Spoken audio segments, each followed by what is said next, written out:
Hi everyone, I had another one of my missing the go live button incidents, but welcome to the Handicap Rugby Chat That Matters. We've got one of our guests in the studio, and the other one is sitting in a dodgy corner. He looks like he might be in the bathroom at Jim. It's Brendan O'Connell Patches. Brendan, let's start off with you, mate. How's it going? Welcome. Where are you? Oh God, man! You won't believe it. Eh? So today starts the weekend, or the long weekend, right, for the Jubilee, the Queen's Jubilee, and all that kind of stuff. So today, tomorrow, and Monday are all public holidays. So my daughter forced me into going to the gym, but our gym was closed. So I'd come down to the local dodgy one, and we've just taken a daily pass. So for now, I'm safe. But there's a possibility I could be kicked out at some stage. We'll see how it I goes. must admit, the position you're sitting in, I actually thought you were up to something in the bathroom there. I don't want to go into more detail than that. It looked pretty awkward. And let's welcome the conductor up there at the top of our screens. Conductor, how things out your way in the Pretoria area? Yeah, thanks, Brenty. Yeah, no, all good in Pretoria. Getting a little bit chillier here in Highveld, as you know. Probably a little bit chilly your side, but yeah, coming off a bit of a bloodbath of a weekend. So licking my wounds heavily. Some really shock results. The biggest one being the Brumbies against Moana Pacifica. So yeah, absolutely. So some tough results. I'm hoping to turn it around this weekend. Okay, so let's see what we can do. Mark Dunphy, who's coming to us from Bali there, saying he's in Leinster rehab at the moment. Of course, Leinster losing last week to La Rochelle. I must admit, I did go for the 1-12, but I did go for the Leinster 1-12, not the La Rochelle 1-12.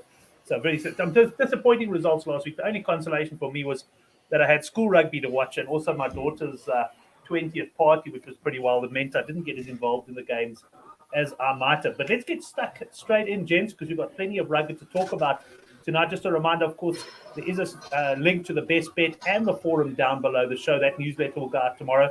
Last week, unfortunately, never got to it, but we will be back in full flight this week. We're going to start off with Super Rugby. We have, of course, reached the quarterfinals. And we're going to start with the conductor here. We've got one game on Friday morning, conductor. The Crusaders up against the Reds. The Reds have gone quite badly off the boil of late. And I'm looking here, a handicap of minus 20.5 Crusaders and points around a 53.5. Yeah, Brenty.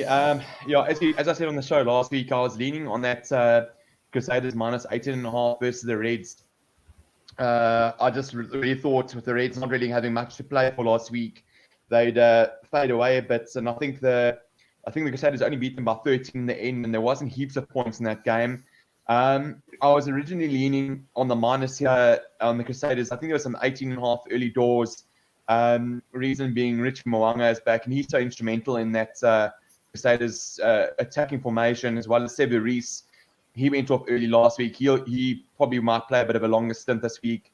And then Goodhue back in at centre with Havili. So for me, a far stronger Crusaders side. This is a big cap. But I'm not too. I'm not a one to back Australian teams away, especially New Zealand for playoff games. Like I said, I'd be leaning on the plus here, but 53.5 is probably the one that grabs my attention.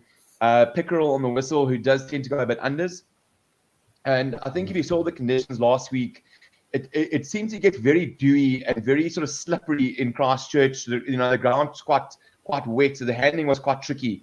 So, yeah, my preference here would be the unders in terms of total points.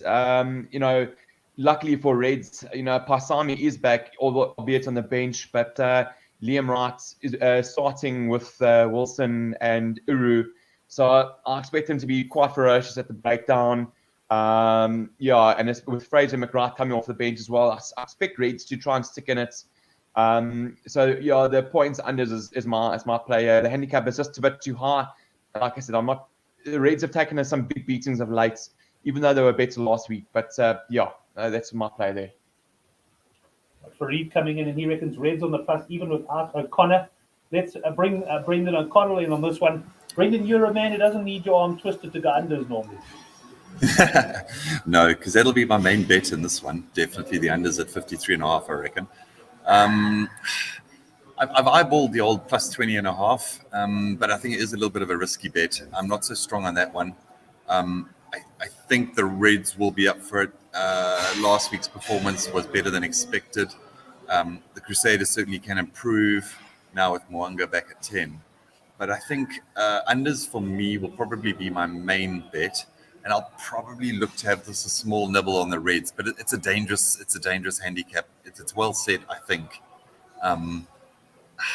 It's one of those ones, do you hope that the Crusaders score early and maybe get like a plus 24 or 25 if you could? But I'll have a small nibble on the plus 20 and a half at the start. But other than that, unders for me.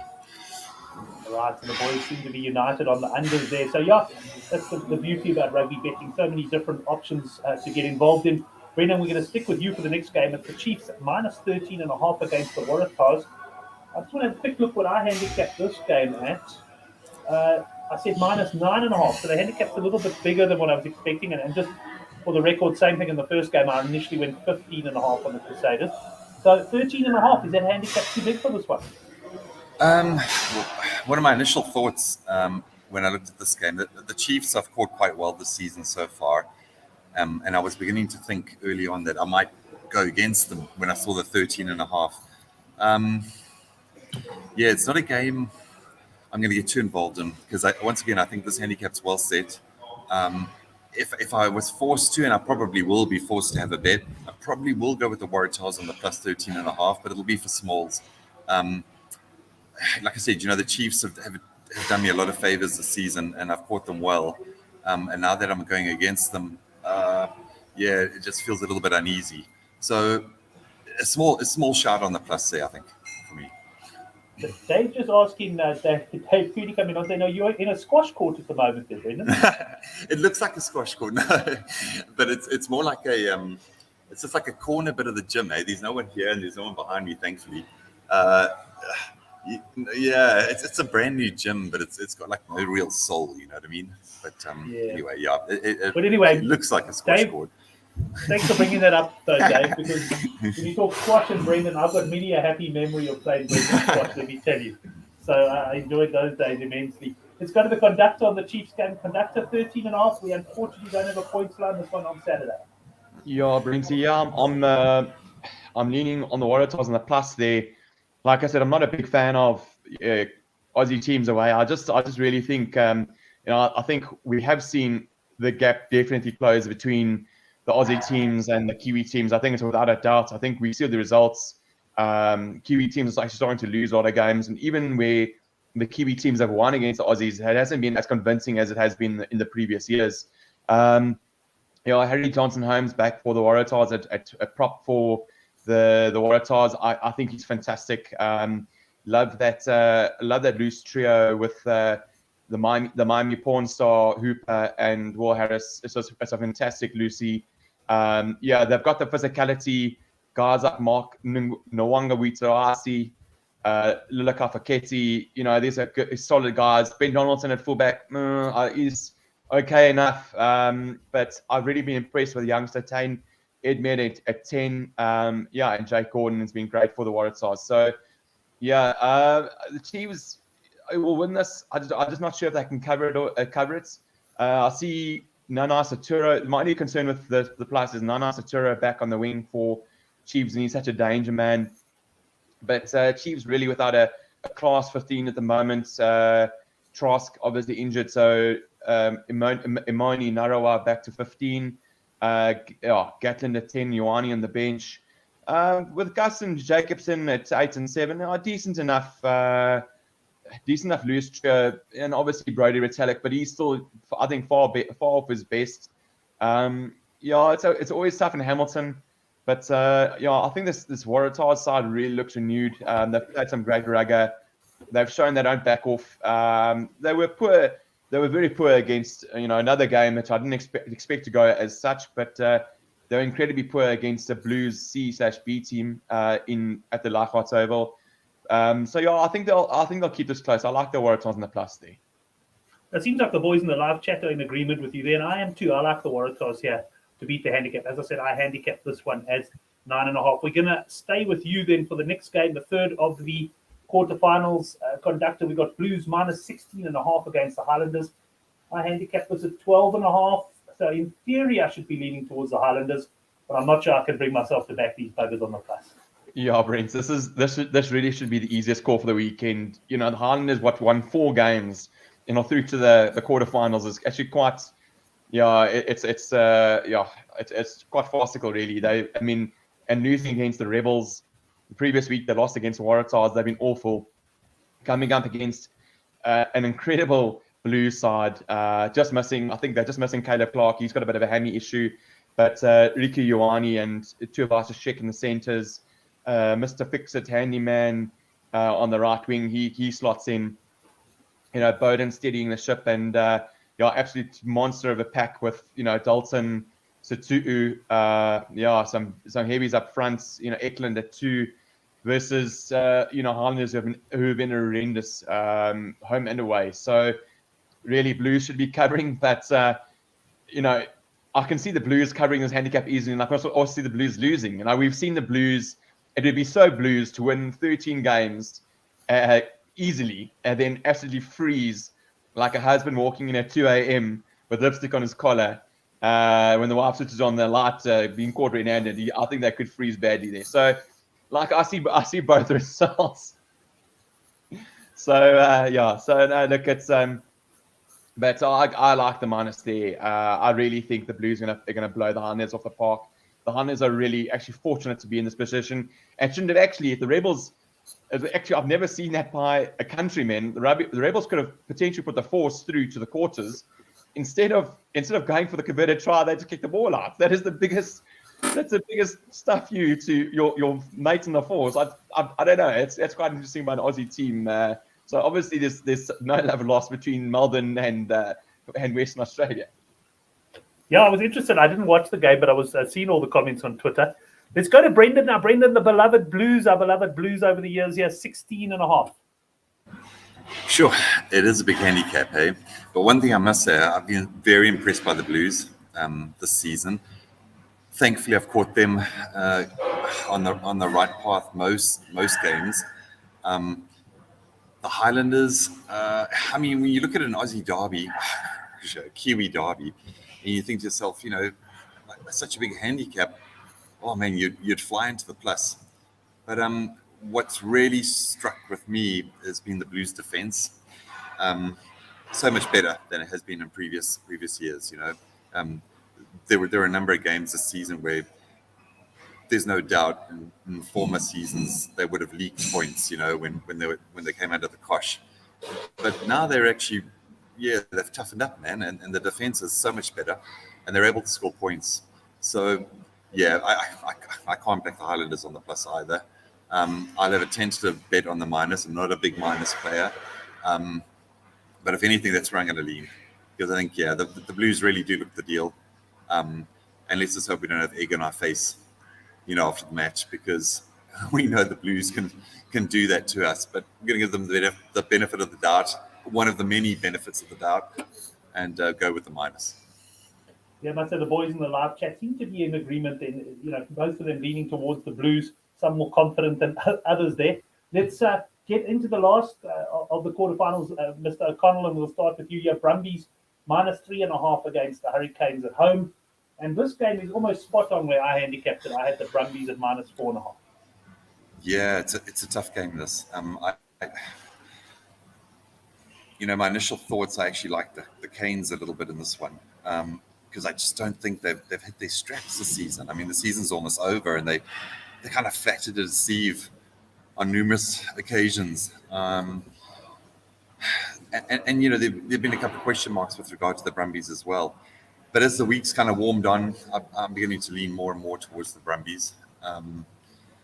So that's probably where I'm going to end up. It won't be a game I'm going to get too involved in. There'll be other ones later on that I might get a little bit more involved in. But like I said, I hate those kind of games, where you start off on the week and I was thinking, if I can get a big plus Hurricanes, I'm all over that. And then the 3.5 didn't really tempt the appetite that much. And now I've done a full-on 180 and I've gone over to the Brumbies. And when that kind of happens, then it's normally a warning sign for me to stay out. But if anything, I'd probably go with the Brumbies. But I don't have a strong fancy here. You actually look in pain as you're talking us through this one, Brendan. It's like you know you're going to lose. You almost feel you're walking into a trap there. Let's see what Exactly, it's like one of this those bear traps. It really is. No, that's it. But I must say, conductor, I personally am leaning towards the Brumbies here on the handicap. Let's see which way you go. Yeah, Brent. Yeah, I've been trying to read, and I've seen on Twitter guys, like the Brumbies and on the minus, and I'm gonna stick to my mantra that when the Brumbies are when an Aussie team is favourites against a Kiwi, I'm not going to touch the game. If it was a small plus for the Brumbies, I probably would have looked at it. Look, the Brumbies have lost the last 3 in a row, but to be fair, it was against the Blues, the Crusaders.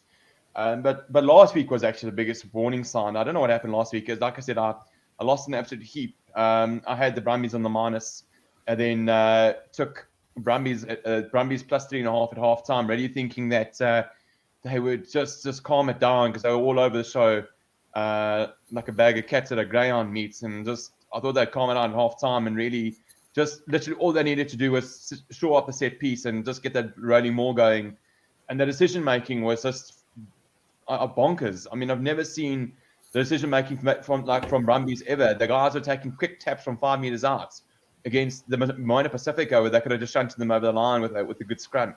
So, I mean, and as I said on the show last week, I really thought Dan McKellar would use that as an opportunity to build momentum. You really want to go into that game having played well, having your systems correct, and really it was terrible. It was one of the worst games of rugby I've ever seen the Brumbies play, and against Moana Pacifica, who were bottom of the log. So that's not the best way to enter this.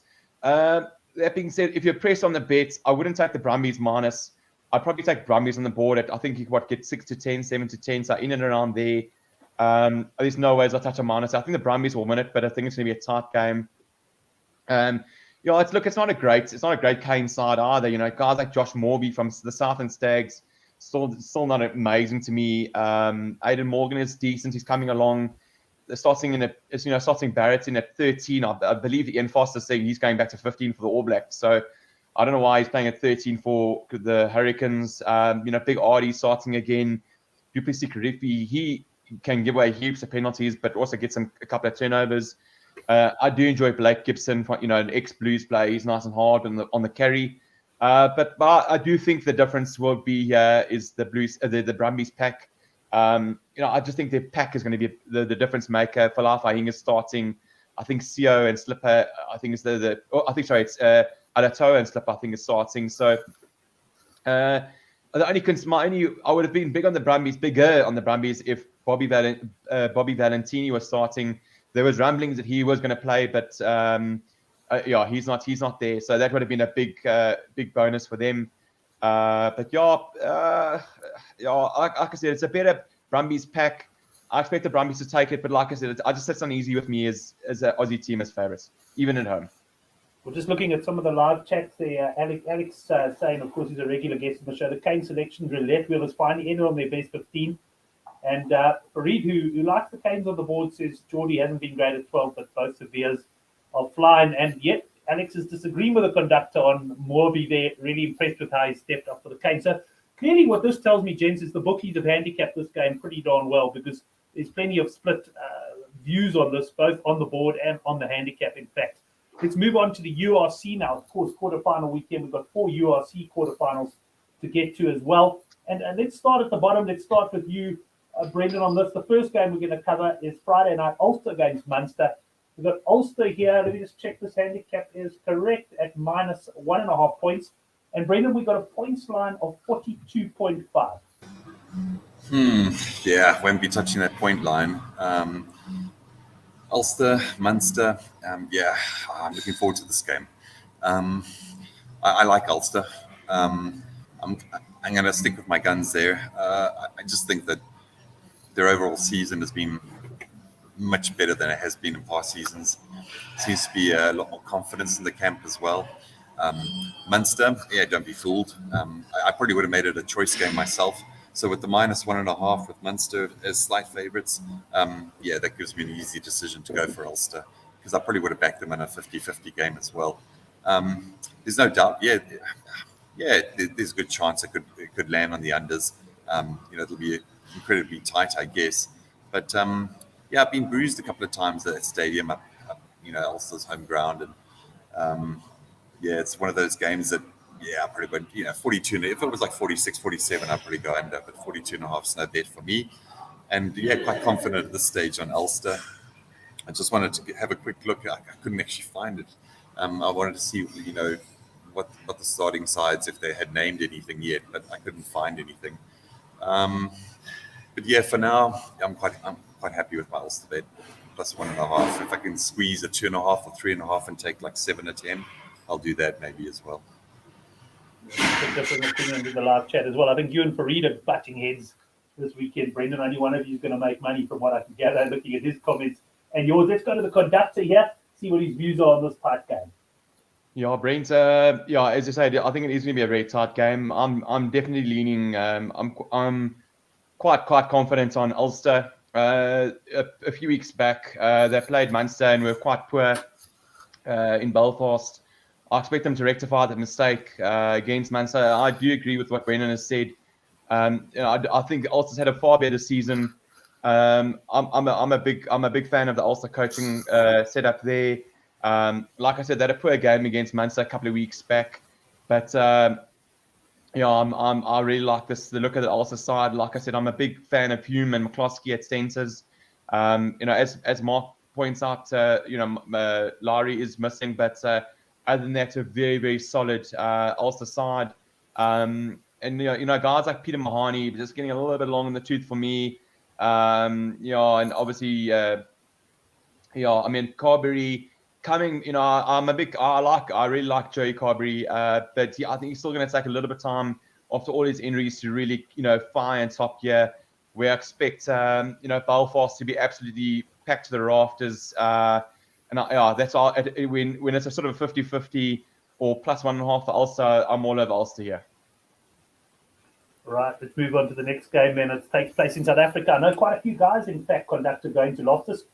First question for you, are you going to Loftus? And then the next question, where are you going on the handicap there? Bulls minus 4.5.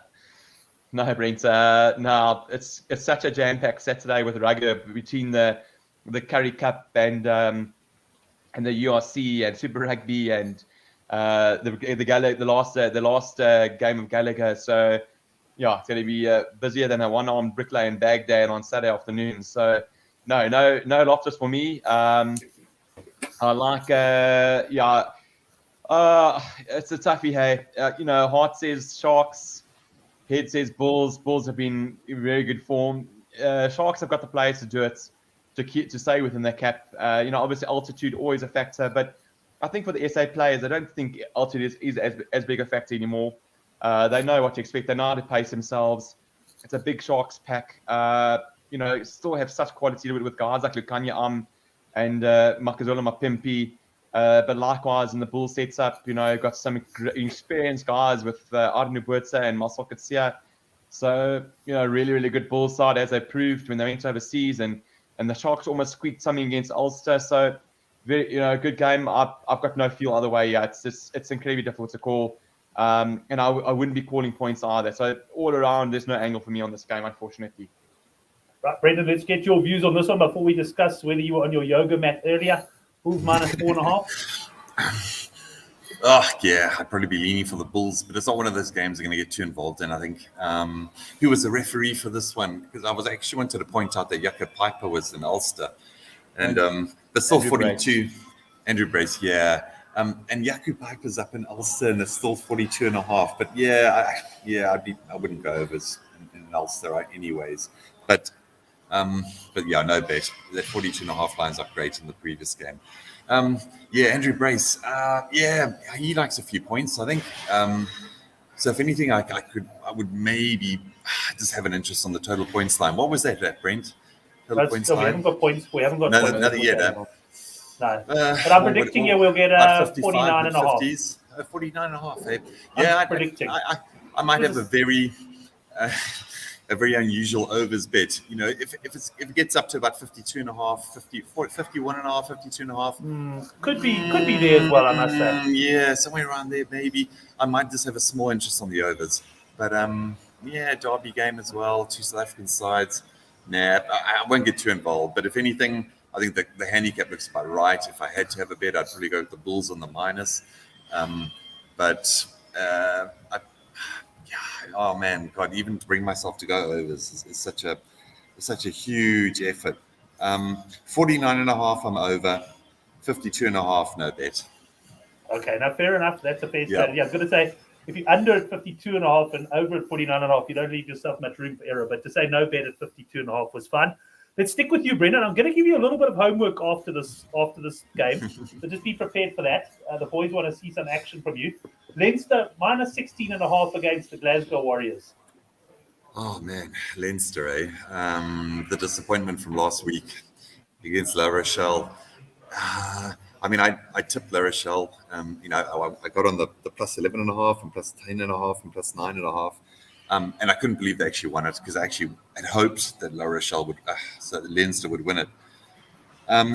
Leinster bounced back. Yeah, they certainly have the pedigree to do that and to bounce back well. But there must be a huge amount of disappointment in the camp. I mean, they were strong favourites to beat La Rochelle, and La Rochelle bullied them. And it was such an unusual performance by Leinster. A very timid kind of display, I thought.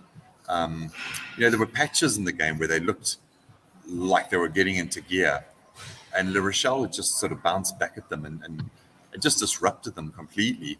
And yeah, no doubt, Ronan O'Gara, he obviously planned the game quite well, and he obviously had some good tactics involved. And I think that was exactly what France did to Ireland earlier in the year. It's all about just reduce that fast ball and just disrupt as much as you can. Just get in their faces and arms and legs flying all over the place. But bringing it back to this game now, I mean, obviously a much different level of rugby that'll be expected this weekend. Leinster should be able to bounce back, but I don't know, the handicap. Yeah, I've been burned by Leinster so many times that I'd probably stay out of this one. Probably a no bet for me at this stage. Okay, well, now our conductor's talking. I want to ask you a favor. We can sort of see in the background when you walk back. We can see you in your short set. I want you to go drop for 20 push-ups for me while the conductor's talking. Give us 20 push-ups on camera, please. and meanwhile, we'll get the conductor's views on Leinster. Come on, Brendan. Unless I really do it. Yes. Get that, what was that? That body beat song. Get the body beat song on the guy there, brings. Brendan, let me put it to you where's this the way. music? Brendan, I can see you hell of an indecisive on the Leinster game. Now, I want you to go do push-ups. If you make 17 push-ups, we're back in the minus. If you don't make it 17, we're on the plus. Off you go. Okay. Conductor, while he's doing that, what are your views on this game? Who's doing the counting? As Dave said on the chat, obviously, James Lowe, one of the big players for Leinster for me, as well as Hugo Keenan, so pivotal at the back, and Johnny Sexton also missing the game. Vern coming in. I think we should stop and wait. Let's make sure this push-ups are done correctly. Okay. 1, 2. He's actually looking pretty good, eh? 4, 5, 6. Geez, please, I'm not the one doing the push-up. 3, 4, 5. I think the minus. Conductor, I think we're going to back the minus here. Yeah, absolutely. Brilliant. So Brent, well done, Coyle. Oh, well done. That was quality, Brendan. We're back in the minus. Thanks, but no. So as I said, I think I won't be taking it, but I think definitely the minus is the way to go. Look, they'll be hurting after that La Rochelle game. It's a different gravy between La Rochelle and Glasgow in terms of defence and physicality. But like I said, James Lowe out, Sexton out, Keenan out. But guys coming in are decent. So Dan Sheehan is decent. Byrne, very good. So really quality players coming in there.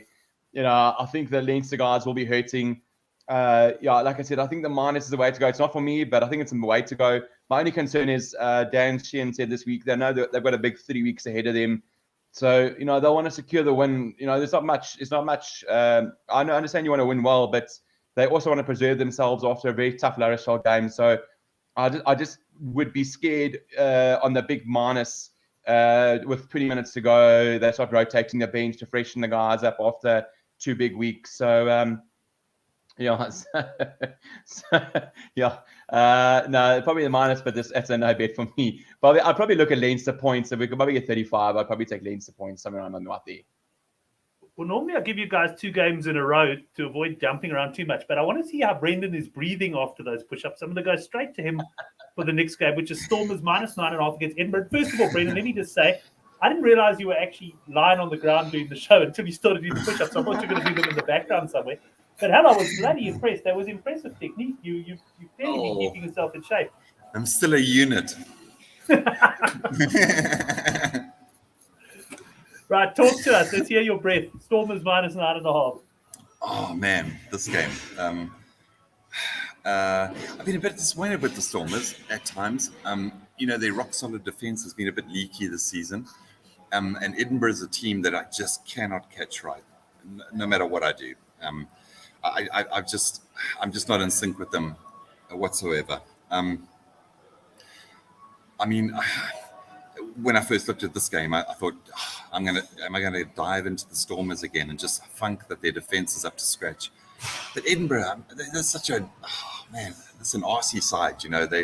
They can score from nowhere, and then they can play really well, and then they can be absolutely dribble. You would expect them to be up for it down at the coast. I just hope that the Stormers defence and the Stormers sort of pack takes control. And if that's the case, then I'd be leaning quite strongly on the minus. But like I said, Edinburgh, I just cannot catch the side right. And you might be taking not touching the handicap. Yeah, it's a tough one. I probably will end up backing Stormers on the minus, and I'd probably look with that in mind going on the unders once the total points are out. I might consider something there on the unders, but and then I'm putting all my eggs in one basket and just funking that the Stormers defense won't leak as many tries. I see the referee's Frank Murphy, also not one of my favorites, but for me, Stormers minus and the unders, and I'll be quite happy with an unders market about 47.5. Yeah, about 48.5, 47. Yeah, 49.5, somewhere around there. Brendan will be on the unders there. Let's go up to Conductor now. Conductor, Stormers minus 9.5. Any firm views on this? Yeah, Brent, so I've been swaying really back and forth on this one, with, obviously weighing up a couple of things. Obviously what I like about Stormers, they've been actually fantastic at the Cape Town Stadium this season with all their guys back, really looking incredible with Kitsy and Frans Mahadaba packing down in the front row. Been super impressed with Warwick Gallant at 15. To me, he's box number 15 all over the show. I believe Rikus Pretorius should be back for the Stormers. I also believe Herschel Yankees should be back for the Stormers. The 10. I was going to say Gallant again, but it's not Gallant. I just can't remember the 10 for the Stormers, but he's been impressive. Evan Russ, I've also blanked on him now. I know exactly you're talking about it. Yeah. The guy came from the Bulls, eh?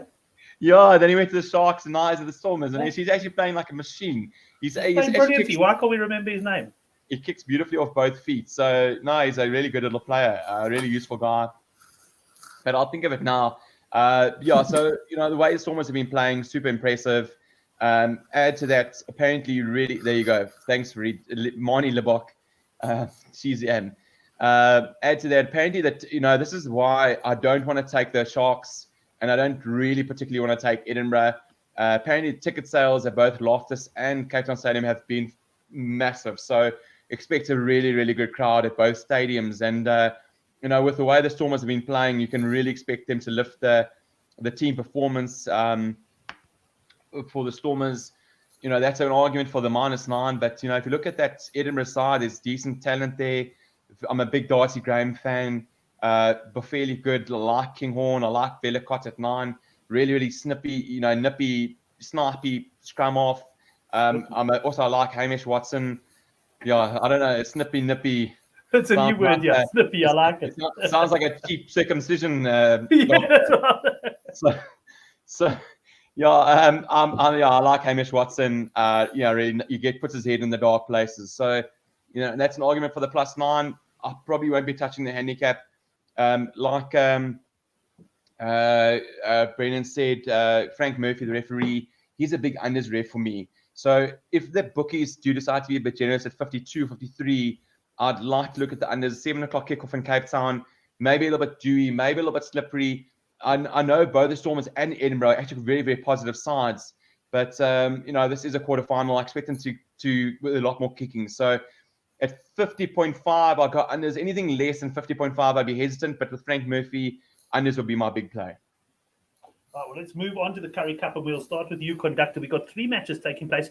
We're getting very much towards the business end as well, and I'm just going to bring up the Currie Cup log. We can just have a look at while we talk there. But, conductor, we'll start with you.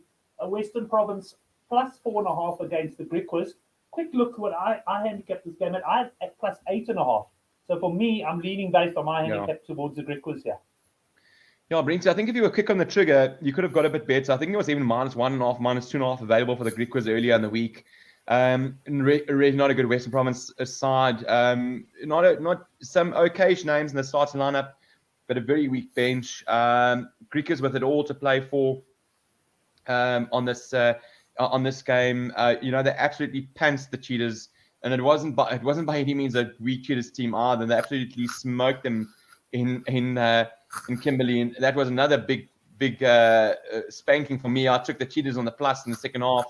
They had a massive wind, and Griquas just blew them off the park completely.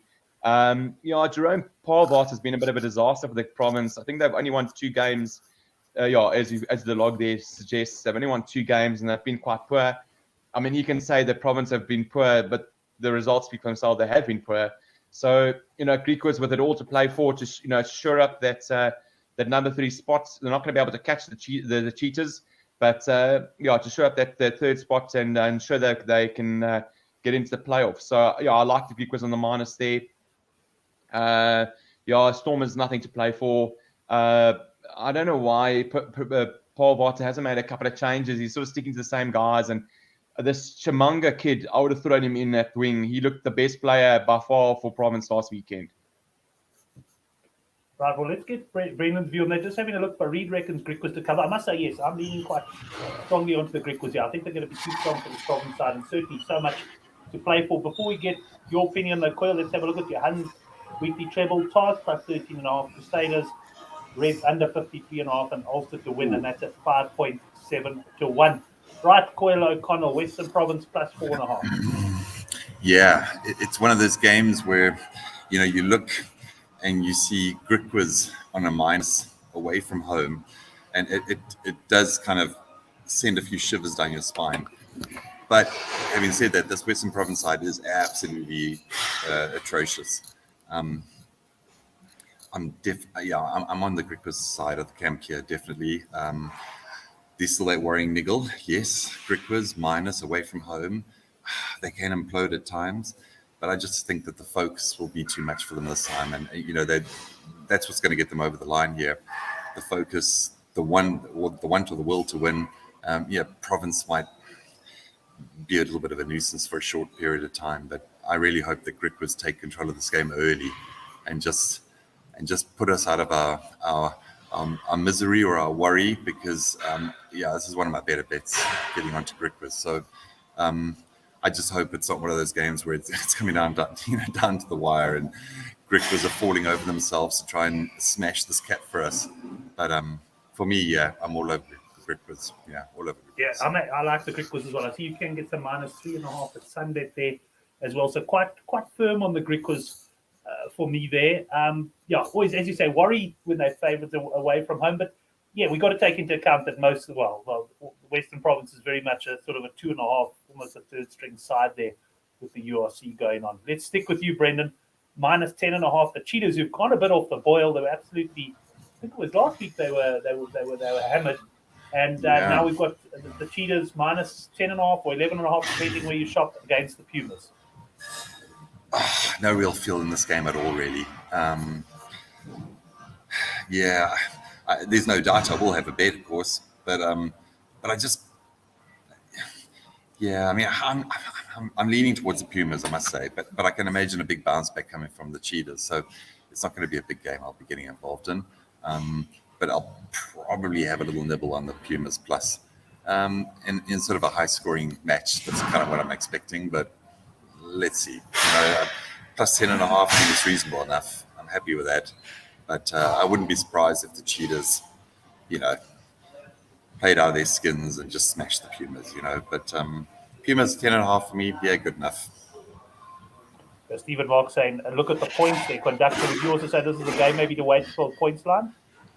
Brent, I like the Cheetahs on the minus. Yeah, they were absolutely horrendous last week, and I think they're going to.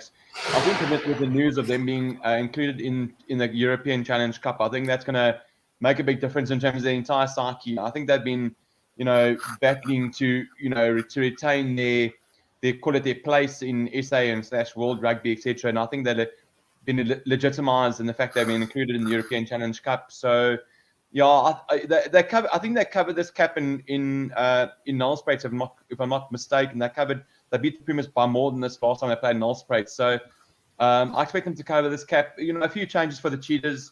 No France Steyn. I think he's got a bit of a niggle. So new centre combination of Smith and Ibbison. But the big change for me is, a guy that was severely lacking was Jante Rudolph for the Cheetahs. He's a mongrel. You can hit that oak about 10 times with a double cab Hilux and he'll just get up and have a sip of his brandy and keep on smiling. So you really want a guy like that with the dark arts. I expect the Cheetahs to bounce back here. I think they'll want a big win. A big win puts them just short of the Bulls, with a chance to play the Bulls at Loftus to finish first for that home Currie Cup final. So if they beat the Pumas convincingly, get the 5-pointer, and able just to beat the Bulls at Pretoria, knowing that the Bulls are in another competition, the Cheetahs could qualify first there. So there's a lot on the stake there. And there's also a lot of stake for the Pumas as well. Obviously, they're playing for a place in the playoff, but they haven't really impressed me this year. Okay, yeah, you pretty much convinced me there on the handicap, I must say, conductor, on that one. Let's stick with you for the final game. It's the Sharks up against the Golden Lions. The Sharks, of course, fourth on the log, 24 points. If the Pumas do somehow cause an upset against the Cheetahs, that the Sharks would be down to fifth. But more than likely, the Sharks is looking to consolidate their fourth place there, or potentially even leap above Griquas. And they're plus 3.5 against the Golden Lions, who I would imagine would have been fielding, are able to field the URC players. It's just a question of whether they will. Yeah, that's a big question. I won't touch this until I've seen team news. I expect the Sharks to give it a good go. Yeah, they need to win this game to try and stay in the tournaments. Obviously Sharks got a lot more depth than the Lions. Lions, even at URC level, were spread a bit thin with injuries and just losing a lot of players. Guys like Berger Odendahl have left already for Wasps. Jordan Hendricks at the Sevens. But I agree with you. There's a possibility that we could see a URC side, or there's a possibility they could say, listen, guys, well, we're not in anything. They played at home. I think they fielded a strong side in Joburg to get a win, to make sure they weren't donutted in this tournament. But I'd be surprised if we've seen a strong side to Durban, purely because they got nothing to play for. If I was the Lions Currie Cup coach, I'd probably send a weekend side just to give guys more experience, because really, your URC guys are tired, done a lot of traveling, have had a lot of rugby. So I'd probably look at a Sharks plus 3.5 as a speculator. Now, interesting that. I guess if I was a coach, I'd probably look at it maybe a bit differently and just try and get the win, like just from a record point of view. But I take your point. I mean, another way to look at it would be to blood some of the players. I guess it depends how understanding your management is of your coaching. If you're under pressure for the wins, or if the management are prepared to let you blood the players. Rian coming in, he reckons Lions minus 15 there. Reminds me of a certain Oracle back in the day there, Rian. Good to have that one. And Fareed also reckons that the Lions are going to send the URC team and win easily with Jordan back from the Sevens. Let's see what Brendan feels about this one. Yeah, man, you just reminded me of the Oracle. It'll be good to have him back on the show one of these days. I know he's relocated down to the Cape from Durban, and he's taken up a new position, and he's become quite important, and and all the best to the Oracle. It'll be really good fun for him to be back. Hopefully he'll be back for the summer internationals or something. We can pull him in then. This game, it's a no bet for me. My head was spinning and I was getting a headache going through all these games today, and it's enough for me. I won't get involved in this. Just like Brendan was saying, now there's too much speculation.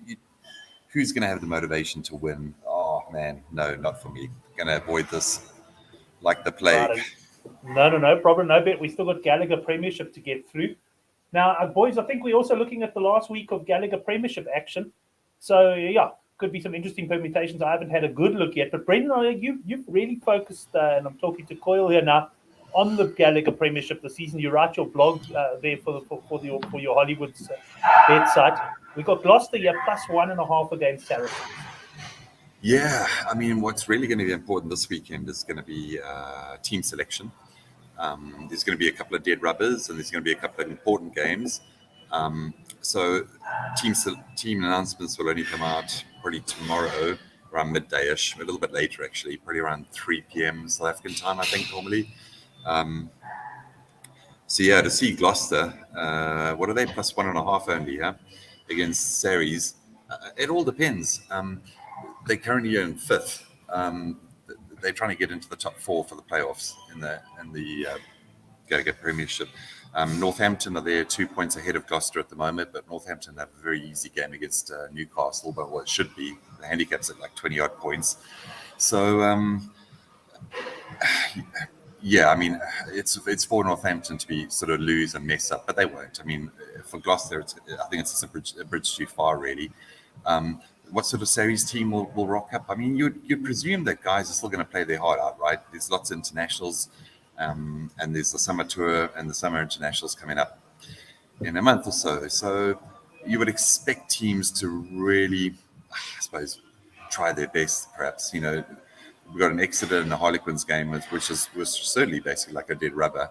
But I imagine that's going to be a fiery game. So Saracens, they come out with with an intent to win. That 1.5, they'll kill it. I mean, it's not even a runner. But you just don't know which teams are going to come out. It's definitely a watch, that game. Gloucester will be at full strength. They're excellent at home. Sarries are one of the best travellers. So if they name a hot side, they can certainly easily beat that 1.5 point handicap.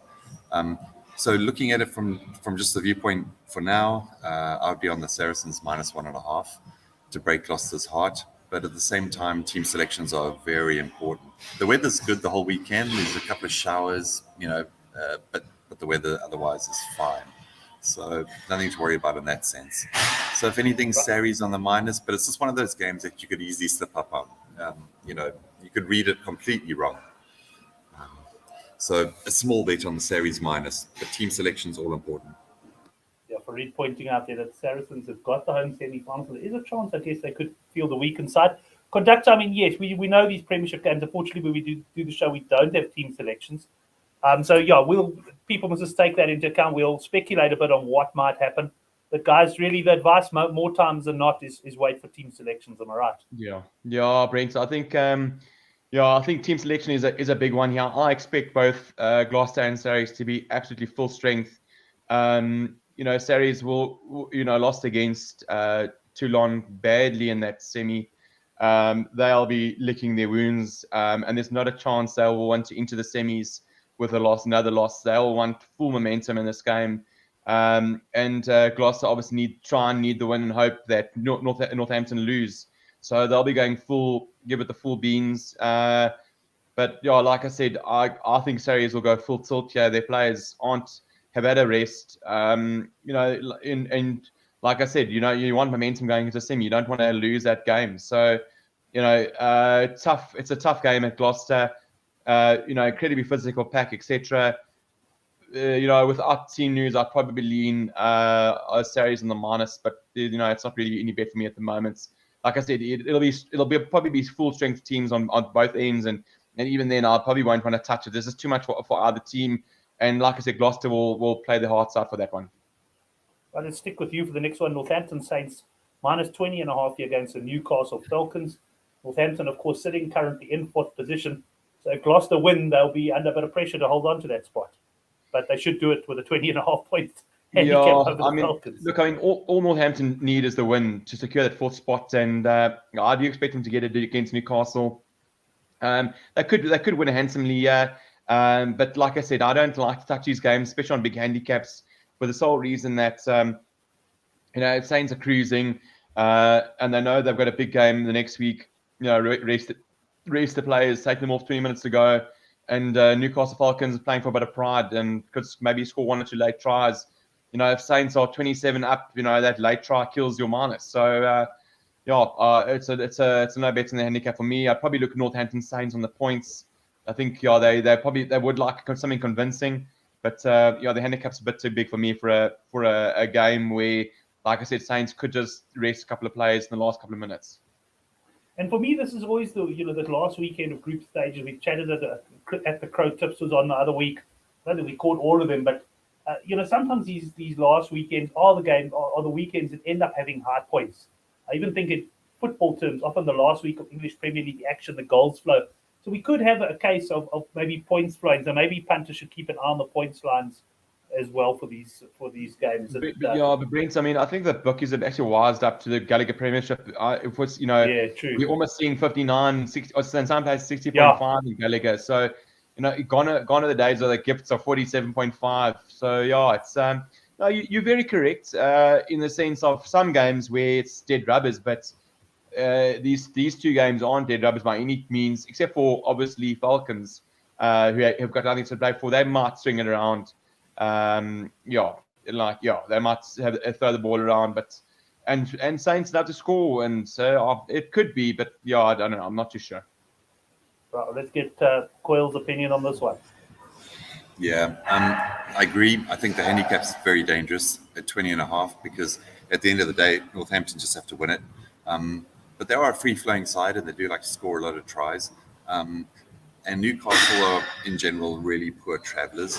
But they have at times,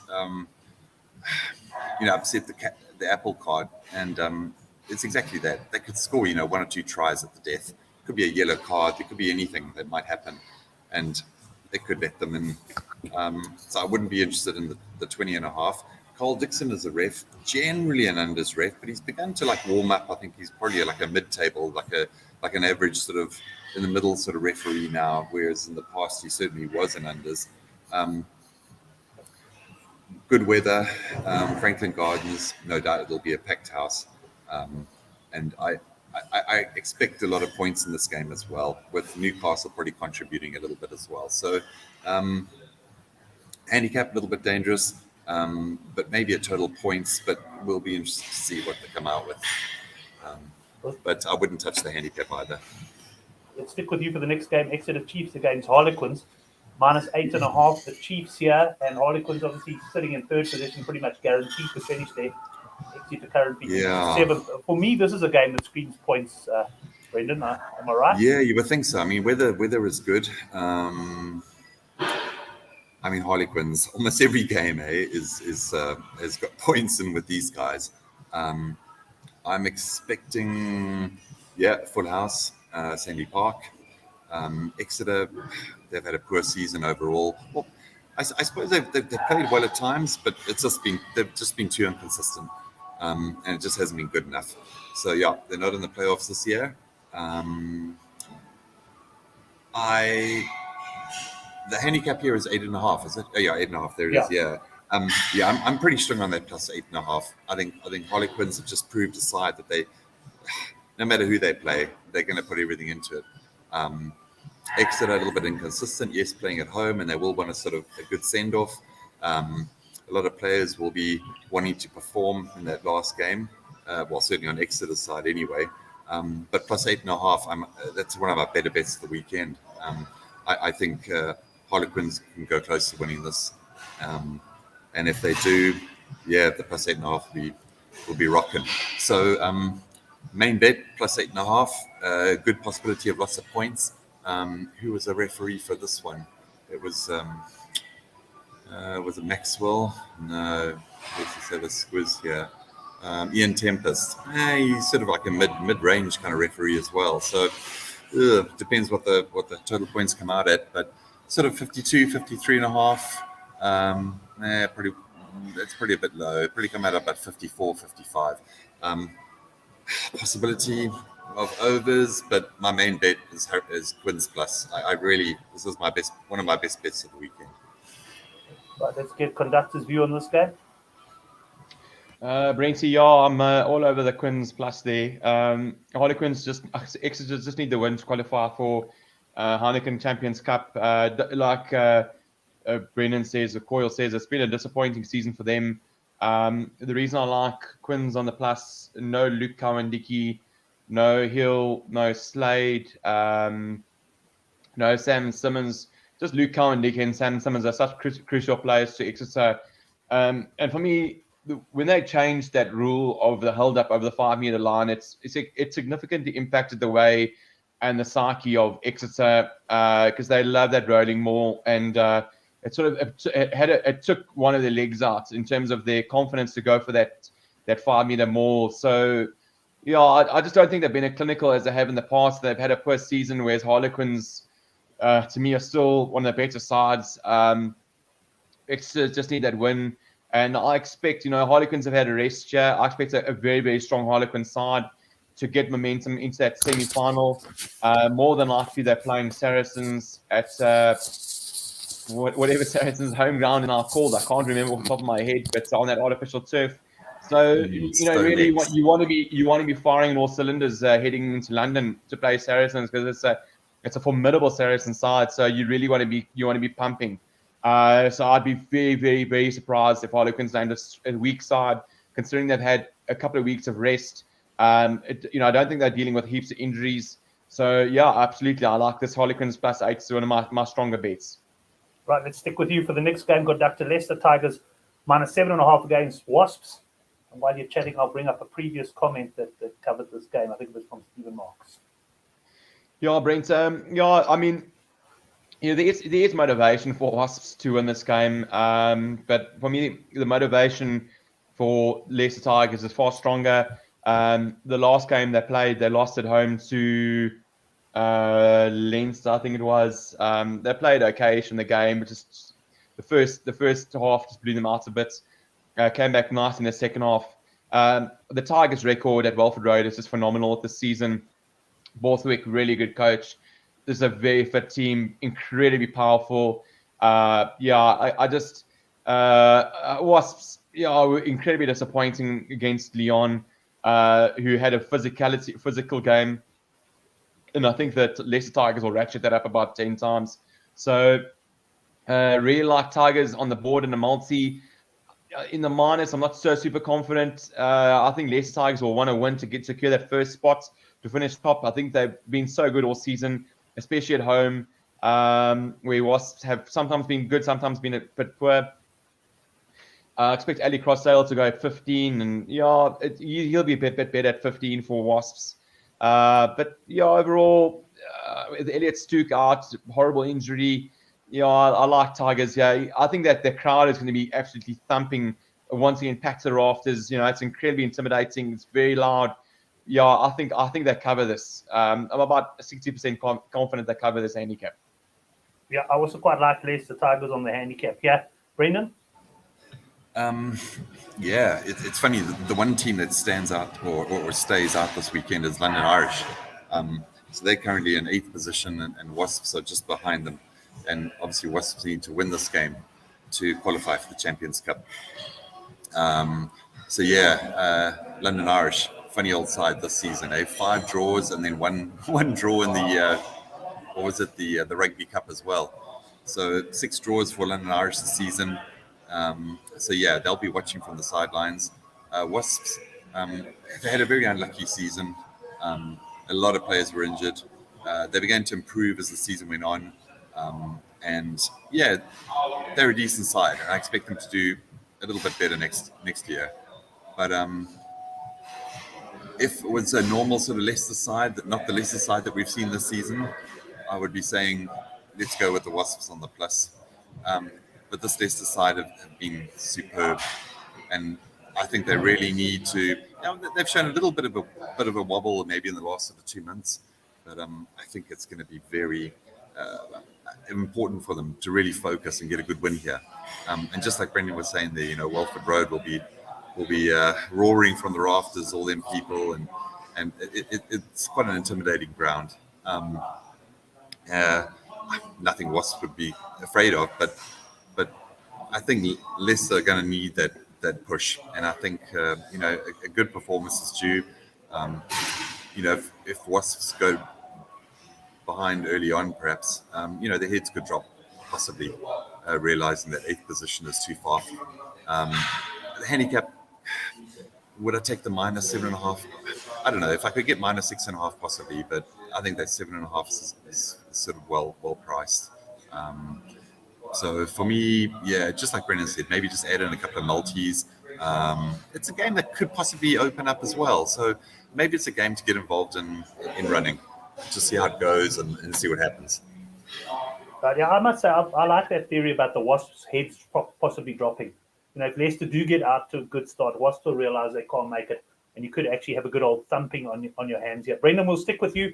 We've got 2 more games to get through, and then I've got to go and fetch my son from his girlfriend's house. So, Worcester Warriors -2.5 against Bath.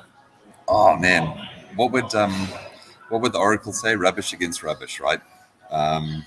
Worcester Warriors, I mean they pulled the rug from under London Irish's feet in that Rugby Cup final, forced it to a draw, 25 each, and then it went to extra time, and then I think London Irish thought it was going to go to kicks, and it turned out no, it was to do with the tries, and they lost that Rugby Cup final. Disappointment for Irish, but a win for Worcester, one of their few highlights of the season. And then coincidentally, Bath beat London Irish in their last fixture. That was that 27-24 game. I had a rather large bet on London Irish in that game, and they were leading 24-14, only for Bath to come back and pip them at the post, sort of thing. I prefer Bath here. Worcester, for me, are just a hopeless side. They do have a lot of good players, but I don't know if it's coaching or what, if Alan Solomons is still there or what's going on. But I prefer Bath here. I make it a 50-50 game, even at 6 ways, and +2.5 Bath. I'm going to try and squeeze for a +3.5. And if I get that at 8 to 10, that's probably going to be my main bet. Points wise, who knows? Who knows when it's rubbish against rubbish? But Bath for me on the +3.5, that's good enough. Right. Conductor, yourself on this one? Brent, this is a no bet for me. Like Brendan says, it's a dance of the desperates. I mean, I like where the direction the Worcester Warriors are headed in with Steve Diamond. He's a no-nonsense, hard-nosed guy. He'll tell you shit to your face, and I enjoy a guy like that. He tends to bring Worcester back to. He tends to bring the old hair dryer treatment. He intends to bring Worcester back to really, really good rugby. But as the guy saying in the comment column, there's the Bath have got good players. But I think this is a season they really want to forget as quickly as possible. They want to change the coaching setup as quickly as possible. I don't know if Johan van Kraan is, or he's on his way there, obviously, with JP Ferreira to try and rectify it. I mean, I'd lean Worcester Warriors on the minus.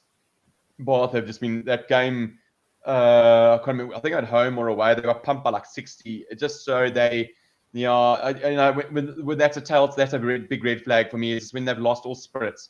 Yes, they can possibly let's get up one for the boys, whatever. But for me, it's a situation. They really want to get the season over and done with, and try and rebuild the coaching and look, because I mean, guys like Sam Underhill, really are. He's really nuggety mongrel like. I don't know if Cipriani is starting, and I don't know. There's been so much chopping and changing, but for me, I can't back a side that have taken heavy defeats and have given up at times. I don't mind when a player or a team loses, but it's a manner in which they lose. It's a big telltale sign. If they lose, fighting till the end, I'll back them. But when you give up like that, just worry. Right, let's stick with you for the last game. Conductor, Sale Sharks -10.5 against the Bristol Bears. Yeah, Brent. So Sales need a win here to get there, or say Handicap Cup. Can't qualify. Bristol Bears already out of anything. They can't get anything out the game. I think Sale are normally a bit more structured kicking side, but this is actually why I'm funny. I think we could see points, and Bristol Bears might play sort of calypso kind of rugby, just throw it around, be willy nilly. Especially with the guy like Callum Sheedy, he'll give it some air. There's some really good running players in that Bristol Bears side. So I expect the Sharks to get the win, and then also have a bit of fun. They've scored a couple of tries. I just can't remember that right wing for Sale, but he loves a try. Not Wainwright. I can't remember exactly his name, but sort of like blonde peroxided hair. He loves a meat pie. So I expect a good couple of tries in this game, and Bears with nothing to play for. Pat Lam is a proud coach, and I think he'll want to get the guys to play well and in that Bears spirit, which is a bit more attacking and running rugby. Well, let's go to Coyle Connell now on the last game, Brendan. I mean, I guess you can't wait to tell your wife that you spent an hour and a half in the gym tonight. I think she might be dead by what you did, though. Yeah. Bring us home with the final game before we get to the best. Okay. Sale. I think they're leaving a bit themselves. That it probably wasn't a season that they offered a lot, I thought, especially on paper, and they didn't quite deliver. And that was a little bit disappointing, especially seeing so many South Africans on the side as well. They really wanted them to do well. The same can be said for Bristol. Man, from last season to this season, some complete blowouts and some really poor play at times. But they've sort of turned it a little bit, and I think next season they'll be a lot better for it. They're one of the sides that I'll be really focusing on next season. I think will be the Bristol Bears. Other than the Harlequins plus 8.5, this is my next best bet, and it's Bristol Bears plus 10.5. I really, really fancy them here. Sale, they're one of those sides that don't, we've spoken about it before, those sides that don't like to beat handicaps. It's kind of like the Quins, actually, especially when they're on the minus, not on the plus. But plus 10.5. I agree with Brendan. I think this game could get a little bit loose, perhaps at time. It'll be Sale that'll want the more structured approach, and Bristol will be there to try to disrupt it. So it's a bit of a gamble, but I really like Bristol Bears on the plus 10.5 here. Because Sale don't like to really cover handicaps, and Sale's kind of structured approach might just be to their detriment in this game. Bristol Bears on the plus 10.5 for me. Strong bet. Right, let's go for the best bets now, gentlemen. And I'll start with you, Coyle O'Connell, because I'm sure they want to shut the gym down at some stage there with you in it. That'll be a nice place to spend the night. What are your best bets for the weekend?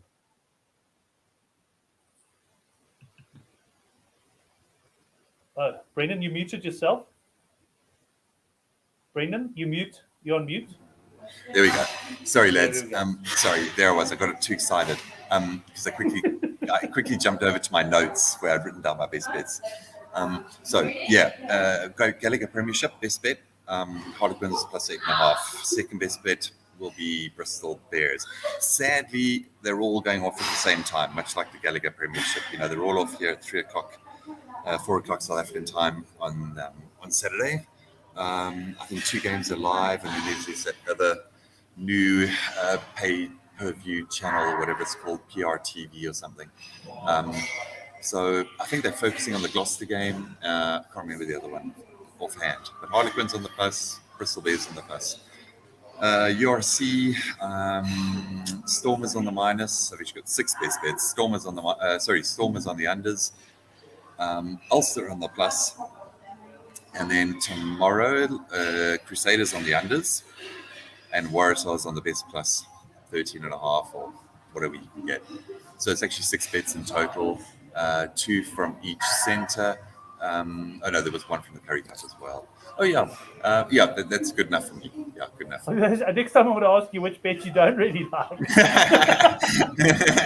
There's some good confidence there from Brendan. Before we go to conductors, if you're watching the show and you enjoy it, give us a like. It does help the channel quite a bit as well. And let's get conductors' best bet. How many you got for us, conductor?